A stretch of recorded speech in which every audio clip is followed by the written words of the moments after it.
amin'ny endrika eny moa zany nampiany moase antsika to Madagasikara fampitaovana ve sa fampifanina sa amin'ny resaka sécurisation namany tonga dia am'izay précis tsara izy misy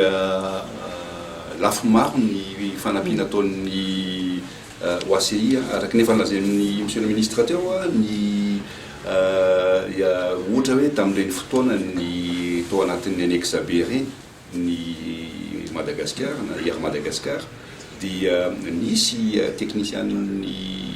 OACI nanampy antsika teo amin'ny famolavolana ny tetikady sy ny fanaovana ny fandrariana ny asa mba ifanojo amin'ny zavatra ilaina zavatra takina eran-tany eo amin'ny lafiny hoe sécurité niara-niasa tamin'ny vantana ihany koa izy tamin'ny ACM tamin'ny les programmes rahatsaronareo le antsoina hoe programme safe zay misy financement avy amin'ny fitondrana français fa ny OACI no tantanan'izy io dia io anisan'ny nanampetsaka ny tsika malagasy teo amin'ny fanarenana ny zavatra nilana renina tamin'ireny fotoana ireny dia ny fitsidiana matetika nataony zareo ihany koa technicienne ny spécialiste zareo teto amintsika zay nanampetsaka atsika teo amin'ny fomba fitantanana satria anisan'ny endrika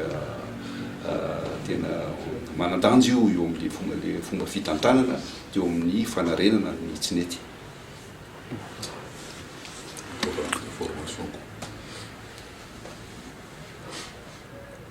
Dia ao anatin'izany ihany koa ny programme de formation satria nisy programme de formation maromaro zay naran'reto